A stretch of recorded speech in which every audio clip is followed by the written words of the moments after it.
"Ma'am, this ID is either fake or you're a very confused librarian." The young officer smirked, holding the badge between two fingers like it was a toy. Behind him, two other guards laughed under their breath. One even leaned in and muttered, "What is this, a spy movie?" But the woman standing at the counter didn't flinch. She didn't blink or shift her weight. She just stood there in a plain white t-shirt, windbreaker and worn jeans, watching them like they were all wasting her time. She didn't argue, didn't raise her voice. She just said, "Scan it again." The officer rolled his eyes and did it, more to mock her than to cooperate. This was a high-security military facility where even senior officers had to pass layered verification. Nobody just walked in, especially not someone who looked like she hadn't been near a government office in years. He expected the scanner to beep red and reject her instantly, but instead it blinked once. Then again. Then, everything shut down. The scanner froze. The monitors went black, and then the main screen turned blue, just for a second, before lines of encrypted code scrolled across it. Finally, it rebooted into a black screen displaying a glowing gold and blue emblem. Not a warning, not an error, a seal. One none of the officers had seen before. That's when the smirks disappeared. One of the guards stepped back instinctively, whispering, "Is that classified?" The room fell silent. Radios went dead. Phones stopped connecting. Nothing worked. Still, the woman didn't say a word. She didn't need to. Her badge had already said everything. "Who are you?" the officer finally stammered.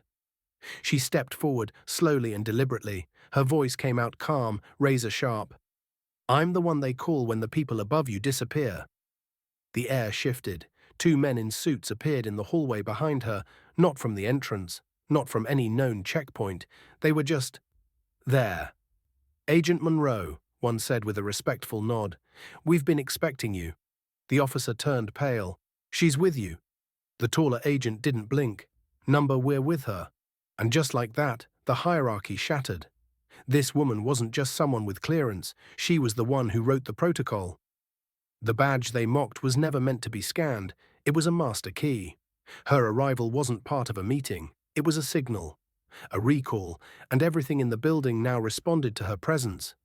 As she passed deeper into the facility, lights adjusted to her movement, doors unlocked without a touch, and in a surveillance room 2 floors up, 2 analysts monitoring the feed panicked. "Who is that?" one asked. "Her ID just bypassed all layers." The other one squinted at the emblem on screen.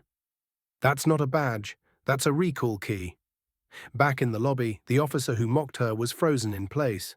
For a moment, he looked like a child who'd just realized he'd mouthed off to someone who wrote the rules. One of the guards murmured, "We laughed at her."